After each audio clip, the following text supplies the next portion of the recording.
কোরআনুল কারিম শিখতে গেলে এই যে দুইটা পৃষ্ঠা দেখতে পাচ্ছেন, নাদিয়াতুল কায়দার ২ নাম্বার পৃষ্ঠা এবং ৩ নাম্বার পৃষ্ঠা, এই ২ পৃষ্ঠাই কিন্তু আসল খেলা। যারা মনে করেন যে হুজুর আমি হরফকে মনে রাখতে পারি না, পড়তে পারি না, কীভাবে করে পড়বো, আমি বলবো আপনারা আজকে এই ক্লাসটি সহি শুদ্ধভাবে করে ইনশাল্লাহ দেখতে থাকুন। আসসালামু আলাইকুম ওয়া রাহমাতুল্লাহি ওয়া বারাকাতুহু। প্রিয় দিনী ভাই ও বোনেরা, আজকে দ্বিতীয় পর্ব। আর আমি কথা দিয়েছিলাম ইনশাল্লাহ চেষ্টা করব ধারাবাহিকভাবে পর্বগুলো দেওয়ার। ২৪টি পর্ব, ২৪ দিনে কোরআনুল কারিম শিখতে পারবেন। এখন আমরা মূলত হচ্ছে যেহেতু আমাদের ১ নাম্বার পর্বটি শেষ হয়ে গেছে, এখন আমরা ২ নাম্বার পর্বটি নিয়ে মূল আলোচনা করব এবং জানতে চেষ্টা করব, পড়তে চেষ্টা করব। ২ নাম্বার পর্বের ভিতরে কী আছে দেখেন, এই যে হরফ এইভাবে করে এভাবে করে লাগিয়ে তারপরে পাঠ করা হয় কোরআনুল কারিমের ভিতরে। আমরা যেমন দেখতে পাই যে হরফগুলো একসাথে অ্যাডজাস্টভাবে করে লেখা, সেইভাবে করে এখন আমরা আর দেরি না করে এখন আমরা সরাসরি হাতে কলমে এখন আমরা দ্বিতীয় নাম্বার পর্বটি পড়ে নিব। আমি আপনাদের সঙ্গে আছি হাফেজ মোহাম্মদ রাফিউল ইসলাম সাকিফ। আমার জন্য দোয়া করবেন এবং আপনাদের জন্য দোয়া রইল। প্রিয়দিনী ভাই ও বোনেরা, আমি আর বেশি কথা বলবো না। আজকে একটু শারীরিক অসুস্থ, যেমন সর্দি, একটু কষ্ট হলেও জানি না কেমন লাগতেছে, একটু কষ্ট হলেও শুনবেন, পড়বেন, আমার সঙ্গে সঙ্গে বুঝতে পারবেন, শিখতে পারবেন। আমি বিগত আরও যে ক্লাসগুলো দিয়েছি আলহামদুলিল্লাহ সুন্দর রেসপন্স পেয়েছি, মানে মানুষ সুন্দর সুন্দর কমেন্ট করেছে এবং আমার ইচ্ছা হচ্ছে একটাই, যে আমার কাছ থেকে মানুষ কিছু হলেও শিখুক, সেই জন্য এই ভিডিওগুলো বানানো। আমি যদি এইসব ভিডিও ছাড়ি, ভিউ বলেন, ইনকাম বলেন, মানে নাই বললেই চলে একদম। ভিউ তো একদমই কম, হ্যাঁ, আর ইনকাম, এতে যে ইনকাম হয় তা দিয়ে মনে করেন কি বলবো, মানে কিছুই হয় না এক কথায় বলতে গেলে। যাক, এখন আমরা কি করব, দ্বিতীয় নাম্বার পর্বটি পড়ে নিব। দেখেন এই জায়গায় আপনি যতগুলো ক্লাস করবেন, ইলমি দিন সেবা, আমরা এই চ্যানেলটিকে রেখেছি ইলমি দিন সেবা, মানে দিনের সেবা করার উদ্দেশ্যে, আমাদের অন্য কোনো উদ্দেশ্য নেই। তাই আমি বলবো, আমি আপনাদেরকে আমার মতো করে, আমার সংসারের মানুষের মতো, আমার ভাই বোনের মতো, আমার ছাত্রদের মতো আমি আপনাদেরকে শিখাবো। সেই দিক থেকে আপনারা শিখবেন, পড়বেন, সেরকম করে আমি আপনাদেরকে পড়ানোর চেষ্টা করব। দেখেন, শুধু শুধু কথা বলে আমি আপনাদের সময় নষ্ট করব না। আপনারা আমার সঙ্গে সঙ্গে পড়বেন, চেষ্টা করবেন। দেখেন এই যে আমি কিন্তু আগে আমি সুন্দরভাবে করে পড়াইতাম, এখন আমি আবার হাতে কলমে চিন্তা করছি কীভাবে হাতে কলমে শেখানো যায়, তাইলে মনে অনেকটা সহজ হয়। এখন আমি হাতে কলমে আপনাদেরকে শিখাবো। যেমন আজকের ক্লাসটি হলো ২ নাম্বার ক্লাস, মানে দ্বিতীয় পর্ব। এই ২ নাম্বার পর্ব এখন আমরা পড়ে নিব। যেমন আউযু বিল্লাহি মিনাশ শাইতানির রাজিম, বিসমিল্লাহির রহমানির রহিম। প্রিয় দিনী ভাই বোনেরা, এখন আমরা দ্বিতীয় নাম্বার পর্ব পড়ে নিব। যেমন এইটা হচ্ছে প্রথম বা, আমাদের মনে রাখতে হবে এই ২ নাম্বার ক্লাসের, এখন কিন্তু আজকে আমরা শুধু ২ নাম্বার ক্লাসটা নিয়ে মূল আলোচনা করব। তাই আপনারা একটু লক্ষ্য করে দেখতে থাকুন এবং শিখতে থাকুন ইনশাল্লাহ। যেমন এই হরফটা হচ্ছে বা, দেখেন কি বা, আমরা এর আগের পৃষ্ঠায় যেমন পড়েছিলাম, এই জায়গায় এই যে বা হরফ, এই জায়গায় আমরা কি পড়ব, বা। যেমন এইটা হচ্ছে ১ নাম্বার বা, ২ নাম্বার বা, এটা ৩ নাম্বার বা। আপনি যদি আমার ক্লাসগুলো দেখেন ইনশাল্লাহ খুব সহজে কোরআন কারিম শিখতে পারবেন। হরফগুলো মেন উদ্দেশ্য হলো হরফ শেখা, হরফ শিখতে পারলে কোরআন কারিম সহজে শিখতে পারবেন। তাহলে কি এইটা একটা বা, আর এইটা ২টা বা, এটা ৩টা বা, মানে মোট এই জায়গায় ৩টা বা। এখন কিভাবে করে পড়বেন, এটাই তো মূল বিষয়, যে কিভাবে করে আমরা পড়ব। যেমন এই জায়গায় হচ্ছে বা, মানে প্রথম বা, কি হয়, যেমন আমাদের ভাই বোনদের ভিতরে বড় মেজ ছোট থাকে, সেভাবে করে এই জায়গায় যেমন প্রথম বা। প্রিয়দিনী ভাই ও বোনেরা, আপনারা শেখেন, আমি চেষ্টা করব ভিডিওগুলো দেওয়ার, ইনশাল্লাহ কিছু হলেও শিখতে পারবেন। আর এখন আশা করি ধারাবাহিকভাবে যেন ভিডিও দিতে পারি। আসলে হচ্ছে কি প্রতিটা বিষয়, প্রত্যেকটা জিনিস কাজই আসলে একটা কপাল, আল্লাহ তাআলা যাকে করা তৌফিক দেয় সেই করতে পারে। অনেক আগ থেকে শুরু করেও আমি এখন পর্যন্ত বেশি অল্প কয়েকটা ভিডিও ছাড়তে পারছি, তার থেকে বেশি ভিডিও ছাড়তেও পারি নাই। যেমন এই জায়গা হচ্ছে প্রথম বা, কি প্রথম বা, মধ্যের বা, শেষের বা, কী হবে, প্রথম বা মধ্যের বা শেষের বা অথবা শুরুর বা মধ্যের বা শেষের বা। দেখেন বার এটা দেখেন ভঙ্গিটা দেখেন, এটা একদম স্পষ্ট বা, মানে আমরা বুঝতে পারতেছি। তারপরে বা এভাবে করে আপনি ২-৩ বার করে পড়ে নিবেন, তাহলে আপনার খুব সহজে আপনি মুখস্থ হয়ে যাবে ইনশাল্লাহ। তারপরে দেখেন তা কি, তা এটা হচ্ছে তা এর মানে পরিপূর্ণ রূপে আসছে যেই হরফটাকে আমরা দেখলে শিখতে পারি। দেখেন আমি তো হেফজখানায় পড়েছি ইনশাল্লাহ, আমি যতটুকু পারি এর ভিতর থেকে আমি আপনাকে পড়ানোর চেষ্টা করবো। হয় আমার পড়ার সিস্টেম একরকম, অন্য আরেকজনের সিস্টেম হতে পারে অন্যরকম, সেইটা আসলে যার মানে যার দিক থেকে তার বিষয়। তবে আমি আপনাকে আমার মতো করে শিখাবো। আপনি অন্য মানুষের কাছে যেভাবে করে শেখেন, কিন্তু আমার কাছ থেকে একটু অন্যভাবে করে শিখবেন। একটু সময় নিয়ে শিখবেন। কেউ যদি প্রাইভেট পড়ে তাহলেও শেখে না, সে জায়গায় ৪০ মিনিট ৪৫ মিনিট সময় দেয়। যদি আমাদের অত ধৈর্য হবে না, আমি অল্পের ভিতরে ক্লাসটি শেষ করে দেব ইনশাআল্লাহ। তারপরে দেখেন প্রথম তা, মধ্যের তা, শেষের তা, অথবা শেষের তা, মধ্যের তা, প্রথম তা, এভাবে করে পড়বেন। অথবা শুরুর তা, মধ্যের তা, শেষের তা। এভাবে করে করে আপনি কি করবেন, একদম এই জায়গা থেকে শুরু করে একদম শেষ পৃষ্ঠা পর্যন্ত, একদম এই জায়গায় যে সিন, এই যে শিন পর্যন্ত আপনি পড়ে নেবেন। এখন আমরা একটু পড়ে নিই, হ্যাঁ। তারপরে প্রথম সা, এই সা হরফের উচ্চারণ কিন্তু কীভাবে করে করতে হবে, সা হরফের উচ্চারণ আমি আপনাদেরকে দেখিয়ে দিচ্ছি। দেখেন এই জায়গায় ১৩ নম্বর মাখরাজটা একটু যদি আমরা দেখি, ১৩ নম্বর মাখরাজ জিহ্বার আগার সামনের উপরে দুই দাঁতের আগার সঙ্গে লাগাইয়া ও লাল সা। আপনি তাহলে কি করবেন, ১৩ নম্বর মাখরাজ আবার একটু পড়ে নেই। ১৩ নম্বর মাখরাজ জিহ্বার আগা, মানে জিহ্বার আগাটাকে আপনি সামনের উপরে দুই দাঁতের আগার সঙ্গে লাগাই দেন, তাহলে তো আপনার হরফটা শুদ্ধ হয়ে যায়, ঠিক না? বিষয়টা তো এমন, বিষয়টা তার কঠিনের কিছু এই জায়গায় থাকে না। যেমন প্রথম সা, মধ্যের সা, শেষের সা। প্রিয়দিনী ভাই ও বোনেরা, আমি এখন থেকে চেষ্টা করব মাখরাজ সহকারে কীভাবে পাঠ করবেন, মাখরাজ দেখে দেখে ধরিয়ে ধরিয়ে পড়ার চেষ্টা করে দেবো। তারপর দেখেন নুন, এই নুনটাকে কিন্তু গোল করিয়া পড়তে হবে। দেখি নুনের মাখরাজটা কোন জায়গায় আছে একটু আমরা দেখে নিই। যেমন এই জায়গায় এই যে ৯ নাম্বার মাখরাজটা যদি আমরা একটু লক্ষ্য করি, যেমন জিহ্বার আগা, কিসের, জিহ্বার আগা ৯ নাম্বার মাখরাজ, এই যে দেখেন এই যে ৯ নাম্বার মাখরাজ জিহ্বার আগা তার বরাবর তালুর সঙ্গে লাগাইয়া তারপরে কি নুন, কি হবে, আবার একটু বলি, জিহ্বার আগা, কিসের আগা, জিহ্বার আগা তার বরাবর উপরে তালুর সঙ্গে লাগাইয়া গুণ্য হবে, যেমন নুন। এখন আমরা আসি, যেমন যেমন এই জায়গায় আমরা কি করব, নুনটাকে কিভাবে পড়বো তাহলে আশা করি শিখতে পেরেছেন। যেমন নুন, প্রথম নুন, মধ্যের নুন, শেষের নুন, এভাবে করে আমরা পড়ে নিব। তারপরেরটা আমরা আসি, যেমন এই জায়গায় আছে কি ইয়া হরফ, কি হরফ, ইয়া। এই ইয়া হরফটাকে কীভাবে পড়বো দেখি, একটু মাখরাজটা দেখে নেই। এই ইয়ার মাখরাজটা, এটা আসলে তেমন কোনো কঠিন কোনো বিষয় না। ৬ নম্বর মাখরাজ জিহ্বার আগা তার বরাবর তার সঙ্গে লাগাইয়া জিম শিন ইয়া, কি জিম শিন ইয়া, মানে ৩টি হরফ, ৩টি হরফের উচ্চারণ। তাহলে এই যে কী হবে, শক্ত হবে না, কি হবে না, শক্ত হবে না, নরমই থাকবে। যেমন ইয়া, ইয়া, ইয়া, শেষের ইয়া, মধ্যের ইয়া, শেষের ইয়া। দেখেন এই জায়গায় যে আমরা পড়িলাম এই যে হরফগুলো, এই হরফগুলো হচ্ছে বোঝার বিষয়। কিসের, বোঝার বিষয়, যে ধ্যান খেয়াল দিয়ে আপনি পড়বেন, পরবর্তীতে আপনি যেন দেখলে বলতে পারেন যে হরফটা অমুক হরফ ছিল, হ্যাঁ, এমনটাই বিষয়, এর বাইরে আর কিছুই না, তেমন কোনো কঠিন কোনো বিষয় আমি এই জায়গায় দেখি না, হ্যাঁ। তারপরে হরফে যদি আমরা যাই, এটা হচ্ছে জিম। এই যে বলছিলাম ৬ নাম্বার মাখরাজ, আমি আবারও দেখাই।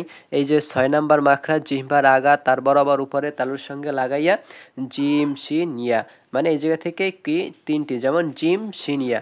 ৬ নাম্বার মাখরাজ জিহ্বার মধ্যখান, আমি আবার দেখাই দিই হাতে কলমে, জিহ্বার মধ্যখান তার বরাবর উপরে তালুর সঙ্গে, জিহ্বার মধ্যখান তার বরাবর উপরে তালুর সঙ্গে আপনি লাগান, তাইলে আপনার হরফের উচ্চারণ কেন হবে না সেটা আমি দেখবো, হ্যাঁ। যদি না হয় তখন বললেন, অবশ্যই হবে, হবে না কেন, হইতে হবে, সোজা কথা। তারপরে দেখেন প্রথম জিম, মানে এটা ১ নাম্বার জিম, তারপরে এটা ২ নাম্বার, তারপরে এটা ৩ নাম্বার, কি হবে, প্রথম জিম, মধ্যের জিম, শেষের জিম, এভাবে করে আপনি ৬ নাম্বার মাখরাজ অনুসারে অনুপাতে আপনি পড়বেন। যেমন প্রথম জিম, মধ্যের জিম, শেষের জিম। তারপরে যে হরফটি আছে হরফটি হচ্ছে হা, মানে চাপিয়ে পড়তে হবে। যেমন প্রথম হা, তারপরে মধ্যের হা, তারপরে শেষের হা। এখন আমরা চলেন হার মাখরাজটা একটু দেখে নিই। দেখেন এই জায়গায় আপনি যদি মাখরাজ সহকারে যদি না পড়েন তাহলে আপনার পড়া কিন্তু শুদ্ধ হবে না। আগেও আপনি যেমন পড়তেন এখন আপনি তেমনই কিন্তু পড়বেন। যেমন যেমন দেখেন ২ নম্বর মাখরাজ হলকের মধ্যখান হইতে আইন হরফটা দেখেন একটু বড় করে দেখাই আমি এই জায়গায়। হ্যাঁ, এই যে হচ্ছে আইন, তারপরেরটা হা। দেখেন কোনো নোক্তা নেই, একটা হরফেও কোনো নোক্তা নেই। তাহলে কি হবে? জিহ্বার মধ্যখান হইতে কি মানে কি কই হলকের মধ্যখান হইতে আইন এবং কি হবে? হা, এই দুইটা হরফের উচ্চারণ হবে। তাহলে আমি আশা করি বুঝতে পেরেছেন।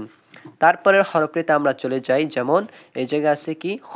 দেখেন হা আর খ এর ভিতরে পার্থক্যটা আমরা অনেকেই বুঝি না। যেমন হায় নোক্তা নেই, কিসে নোক্তা নেই ভাই? হা হরফের নোক্তা নেই। তারপরে খ হরফ মানে তারপরে এই যে খ হরফে দেখেন এই যে জিমের মধ্যখানে, জিমের কিন্তু মধ্যখানে নোক্তা দেখছেন, এই যে মধ্যখানে মধ্যখানে নোক্তা আর হায় কোনো নোক্তা নেই। আর খতে কি করা হয়েছে? উপরে একটা নোক্তা দেওয়া হয়েছে।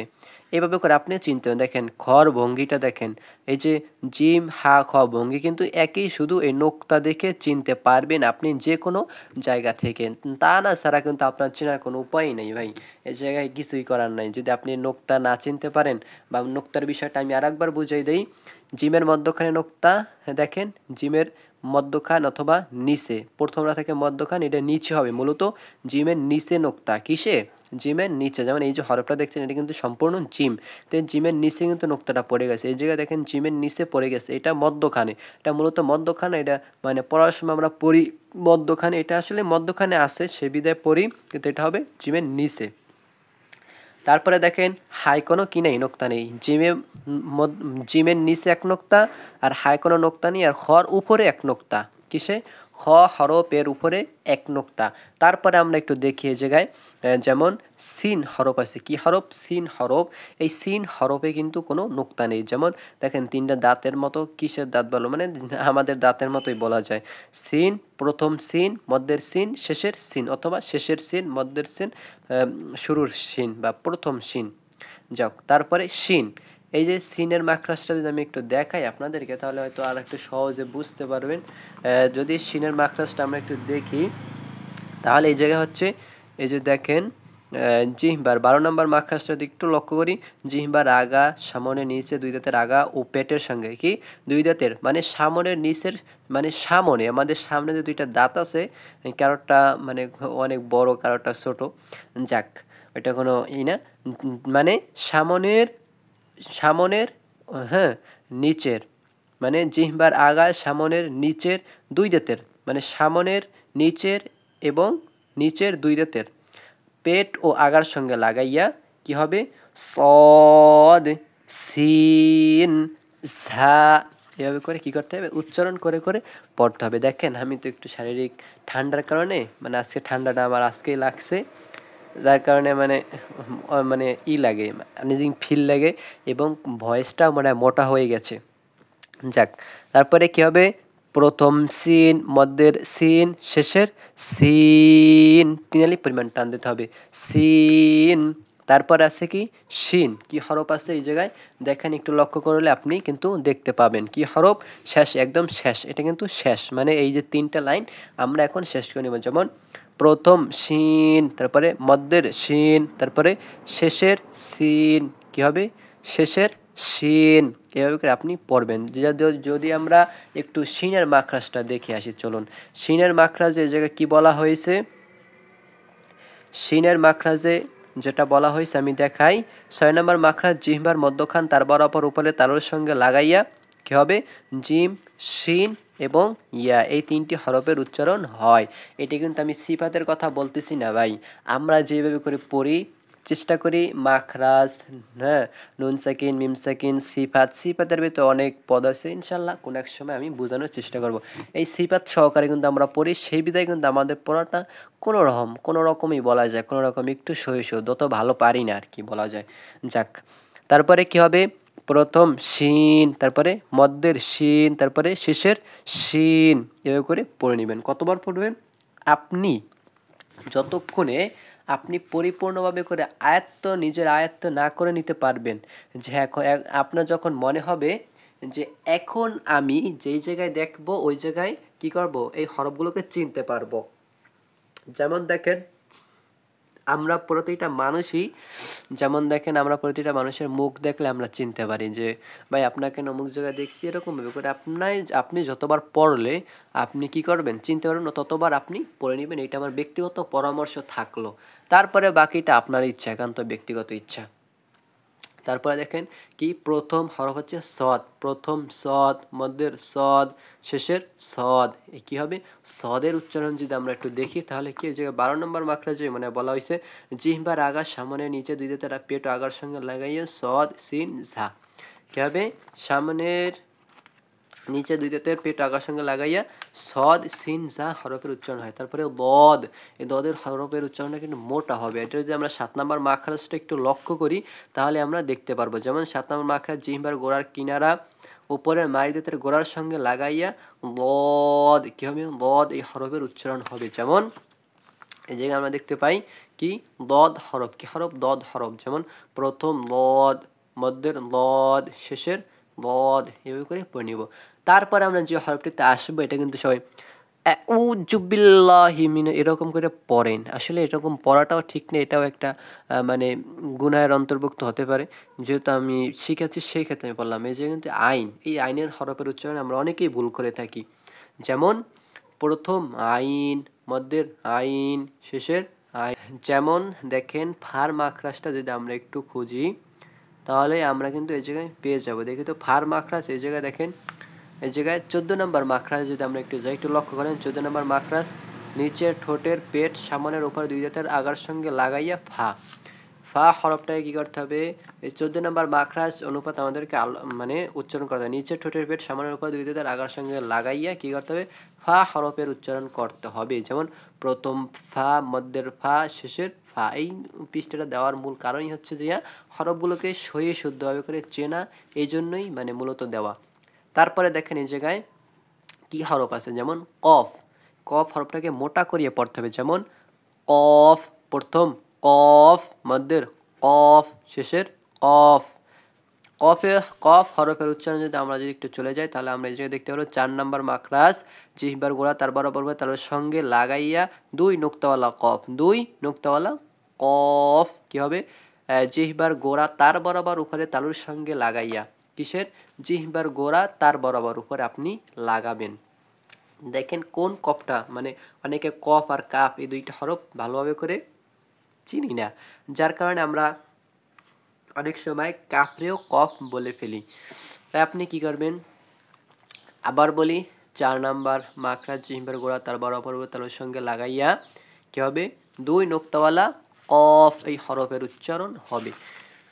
তাহলে আমরা এখন চলে যাই। যেমন প্রথম কফ, মধ্যের কফ, শেষের কফ। তারপরে কি হবে, প্রথম কাফ, মধ্যের কাফ, শেষের কাফ। তারপরে প্রথম লাম, মধ্যের লাম, শেষের লাম। এইভাবে করে পড়ে নিবেন। তারপরে প্রথম মিম, কি হবে, আমি একটু টেনে নেই। যেমন প্রথম মিম, মধ্যের মিম, শেষের মিম। এভাবে করে পড়ে নিবেন। তারপরে প্রথম হা, মধ্যের হা, শেষের হা, শেষের হা। দেখেন এই যে কিন্তু হা হরফ কিন্তু 4টা, কয়টা, 4টা। এটাও হা, এই হা কিন্তু চাপাইয়া পড়া যাবে না। হা, হা, হা, হা। এইভাবে করে পড়ে নেবেন। প্রিয়দিনী ভাই ও বোনেরা, আপনারা এতক্ষণ দেখেছেন ইলমিদিন সেবা। আমরা চেষ্টা করেছি সুন্দরভাবে করে কীভাবে করে শেখানো যায় সেই দিক থেকে আমরা চেষ্টা করছি। আশা করি আল্লাহ পাক রব্বুল আলামিন আপনাদেরকে শেখার তৌফিক দান করুন এবং আপনাদের মনের আশা আকাঙ্ক্ষা কবুল আর মঞ্জুর করুন। এবং আমি আপনাদের জন্য দোয়া করি, আপনারাও আমার জন্য দোয়া করবেন। ভালো থাকবেন, সুস্থ থাকবেন। আল্লাহ হাফেজ। আসসালামু আলাইকুম ওয়া রাহমাতুল্লাহি ওয়া বারাকাতুহু।